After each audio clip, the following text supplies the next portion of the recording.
Good day. Today is June 19th, 2022, and we are here at the Beverly Heritage Center to celebrate a new exhibit. Please come in. You gotta come, please, you gotta come in. So this is the lady who's the inspiration for all of this. This is Anne Lavada Williams. I know you may not like it, but she is the one that put together the family reunion, the first one we had. But you wrote this wonderful story about Margaret Booker. And I just thought, how could this woman who was enslaved in 1863 in the middle of Civil War fighting go with 5 children to Ohio? How could she do that? And for 40 years I wondered, but I didn't have time to do anything about it. And then remember, you came over to my house in June 2016 for 2 weeks. And I thought we were going to be talking about genealogy the whole time. No, we didn't. I have my book. I finally put all my stuff in binders. I said, she can't see my mess. All this stuff in binders. And she came, and she looked at the binder. She put it down on the counter. Wait. You don't know. We were going to be talking shop, and I was all excited. Yeah. So I'm sorry. No, because you definitely, I think, won the award for most miles traveled today. Oh, okay. Yay, California.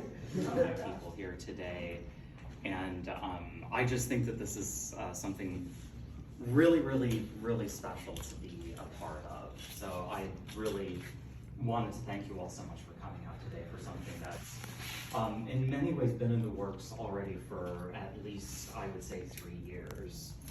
I'd actually like to introduce everyone to Adam Oakers.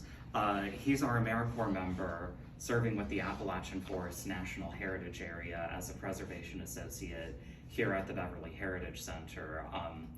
We could not have done this without a mini grant from the West Virginia Humanities Council.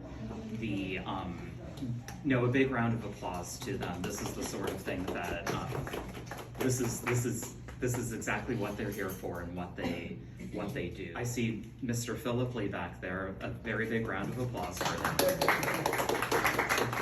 The way we did our interpretive panels, which you'll see momentarily, is we wanted to have voices of people of color included in this exhibit. This was something that was very important, that it wasn't our voice speaking on behalf of someone else. So we also have Kathy Marshall here, who, those of you who follow the Heritage Center for the past couple of years, you were kind enough to do a live stream with us 2 years ago, I believe it was. Yes. Still at the tail end of lockdown, when we were trying to get things back to normal, and it was just fantastic chatting with you about all of your family history research. But Ms. Marshall is a descendant of a woman named Margaret Booker, who was an enslaved woman living in Beverly in the mid-19th century.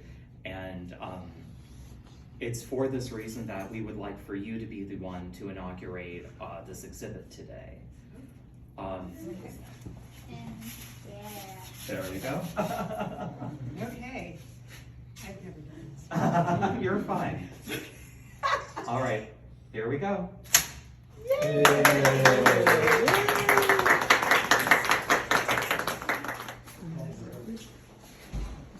Okay, we're coming.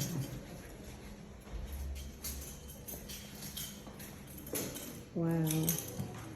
Freedom and emancipation. We need to take a family picture. Yes. Oh yeah, we definitely did. I actually want to come out and meet you all too. So. Oh wow, who are these people? Yeah, I was like, he's like, they're gonna be here today. I'm like, Apparently, Wow. 6 months old. He moved to Mount Vernon, Ohio. they were living here and then moved to Mountain. No, they went from Beverly to Martins Ferry, Ohio, to Barnesville, Ohio. Okay. And that's where they settled. And then he got a job in Mount Vernon when she was 6 months old. Well, Did he like education? Was that important to him? to learn to read was the most important thing in the world to him, because the story, you want me to tell the story? Yeah. Yes. Okay. My sister lived with him because the brothers had to support the old maid sister, and she used to slip my great-grandfather into her quarters and taught him how to read when it was against the law. So reading was very important for all of us to know how to read.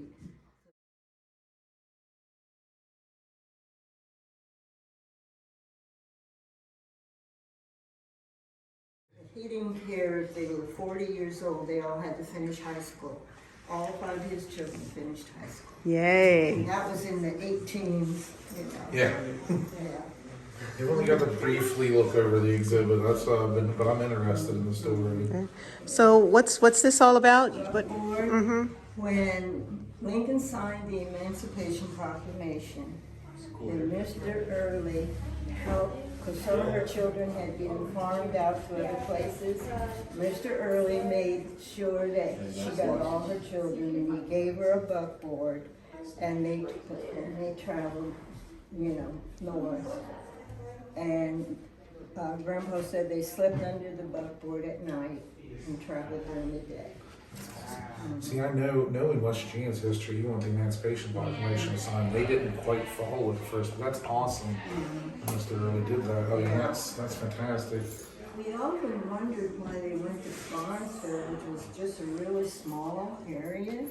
And then it's been for about 4 years ago that we went there. And so I said, let's go to the graveyard. Right. And we saw all these, some of them were that tall, weren't they? Yes. Earlys. Yes. So we're assuming that's why she we don't have no proof, but we're assuming that's why she moved to Barnesville, because there would have been some people she knew. The elders told you this in what, 82 or something? And for a 1983 family reunion, she typed up a booklet with all the names, you know, the marriages and the dates and the places that you're supposed to do. I mean, hours and hours at the Ohio Historical Library. Like, they used to give you lessons, and they taught you how this, as she said, this was before computers. This was, Mr. Early's wife had a son, they were both born the same day.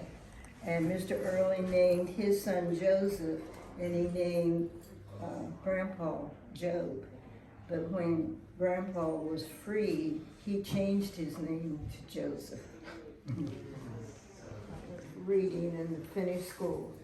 Well, she finished high school, but she was an avid reader, clear up until she died. Okay, then the English teacher told them they had to read a certain book, which she had already read a couple years before, and said it was one of the worst books she ever read, and she wouldn't do the report. I can't imagine that woman back there being that bold, you know. While she was in bed written like this, because the last 3 years she was in bed, a reporter came because she'd been the cook at Malabar Farm, you would know about that. But anyway, they came down to interview her. On the wall, I had her graduation picture of her whole class. And they thought it was Mother, and I said no, and I told them the story. So they went to Mount Vernon, to the Board of Education, and said, don't you think it's time to give her her diploma? So they came to Columbus, and it went viral all over. It did. It was on Jay Leno's TV show. Yeah, about this woman at 106. I had a good friend, Robert Taylor. He was from the Randolph County area, and his family. He is a person of color as well. And he's like, Philip, I'm gonna make some maple syrup. And I was like, okay. And you know, so it involved some sap, some beer, and a fire. I was really interested in making the syrup process. I like Robert a lot, but I think it was just the idea of being around a campfire and drinking beer, and so we were able to combine the two. That was probably sometime in early 1990, 93, and it's been pretty much an annual event since then. Oh, okay. Is it really a business? I don't know. Well, it's a hobby. It's a hobby that has to pay for itself. There you go. I Sounds know it's good. expensive when you buy it. It is because it's very labor intensive. Yeah. It's during shortly after emancipation or before, maple syrup was used as a tool of economics and a tool to break the economical slave hold of sugar plantations. Okay. The idea was to flood the market with syrup and sugar from the New England states in hopes that it would put the Caribbean slave plantations out of business. We were no match for what was going on in Jamaica and some of the Caribbeans, but it was a good idea. But however, we were blessed that the Indians were able to share that information and knowledge with us, because a lot of us have sweet tooths that can't be satisfied. But, And during World War II, when you couldn't get sugar, it was really popular. it was real popular. That was our local source of sugar. And tomorrow being West Virginia Day, the sugar maple is our state tree. So we should be very respectful of the maple tree and all the products that it gives us. Excellent.